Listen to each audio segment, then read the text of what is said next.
Internet delusion of Peter Obi is going to fade in about 3.5 months. This election is just between Waziri Atiku Abubakar and Bola Tinubu, and possibly Kwankwaso will come a distant third. All right, Reno. Well, I mean, we have to just take it like that. Thank you so much for joining us. With the obedience, what the obedience have done, if you want to be candid, if you have candor, you really have to respect what they've done. Because in less than a year, if you recall, it wasn't up to a year. I believe that he joined Labour Party May last year, and we had the election in February. So this is a period of about 8 months. And in that period of time, this man has been able to galvanize a movement that was able to give him over 6 million votes. Anybody saying that these people are, that they are idiots, obedience, you're not being very, very wise. If they had joined with the People's Democratic Party, if Peter Obi had not left our party, we would have won the election even with rigging hands down.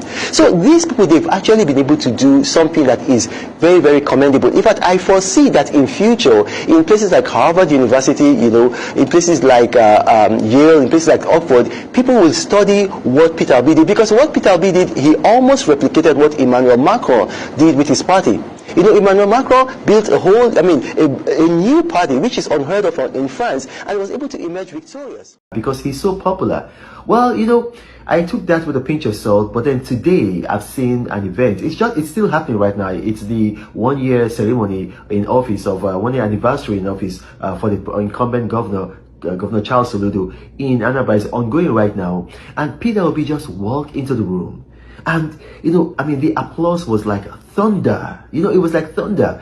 So, yeah, I can see how, because obviously he's more popular than the incumbent governor with what we're seeing. So, yeah, maybe I might want to walk back what I said, about him getting, I can see that it's quite possible that he could have gotten 97% of the votes without rigging. Because when I see that, you're going to see it, after this conversation, you're going to see it. And that is organic love, because everybody knows, Peter Obi, they give shishi. If you are Nigerian, you know what that means. That means he's very thrifty. I'm not going to say he's stingy. Let me just say he's very thrifty.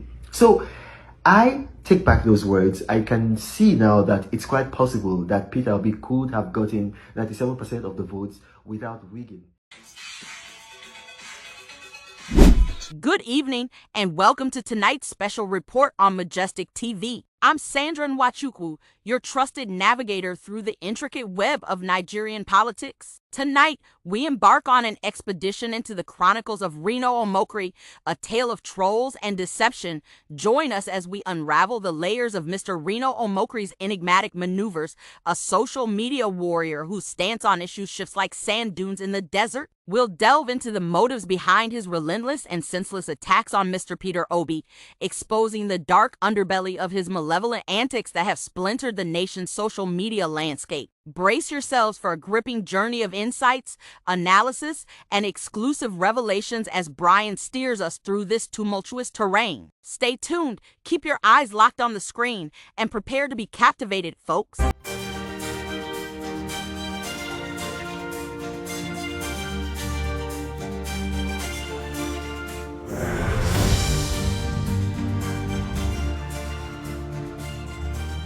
Welcome to Majestic TV News Update. In the chaotic landscape of Nigerian politics, where truth is often an elusive concept and lies dance freely in the corridors of power, egos clash like titans and scandals bloom like wildflowers, there exists a figure so infamous, so brazen in his deceit, that even Pinocchio would blush in shame.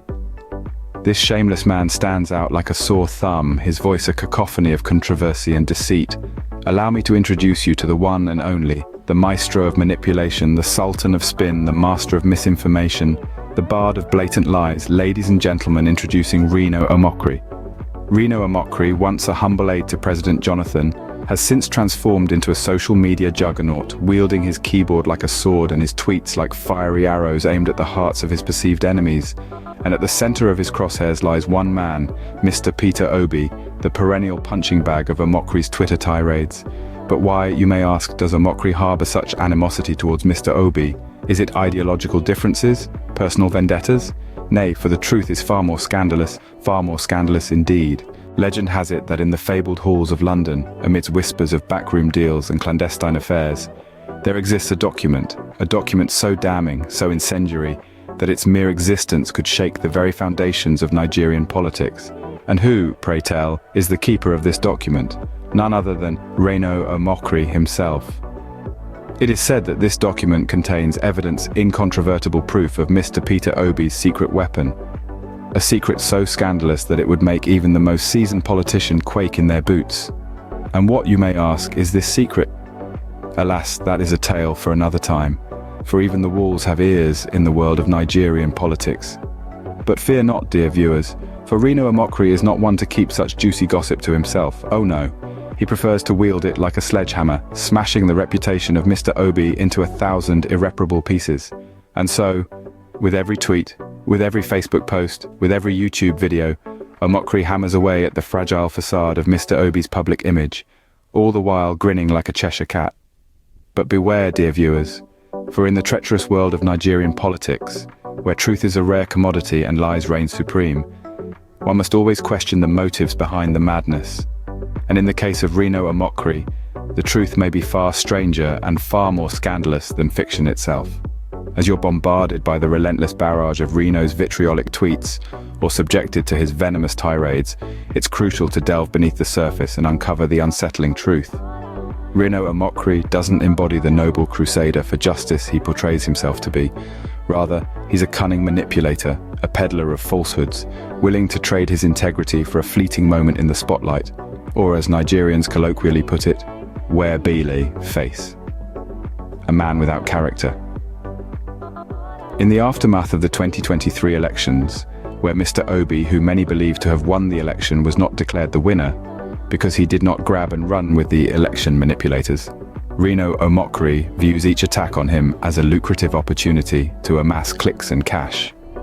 Like a shrewd merchant plying his trade in a bustling market, Omokri exploits the chance to spark controversy, fully aware that the mere mention of Mr. Obi's name will stir the masses and line his pockets. Furthermore, he plays this dangerous game not solely for personal gain, but also to ingratiate himself with those in power, aligning his interests with the very forces that have put Nigeria's economy and security in jeopardy, the very people Mr. Obi sought to unseat. For Mr. Obi, he serves merely as a pawn in Reno's Machiavellian game of political chess, unfazed by the machinations and manipulations of a man devoid of character or integrity. His reputation remains unscathed, untouched by the relentless barrage of falsehoods and fabrications. Nonetheless, in the cutthroat realm of Nigerian politics, where ambition holds sway and principles are a rare find, individuals like Reno Omokri thrive, pandering to the gullible masses and his paymasters. If this video has struck a chord with you, don't hesitate to hit that subscribe button and spread the word by sharing it with your friends and family. Your support fuels our mission and helps us reach even greater heights. Join our community and be a part of the movement.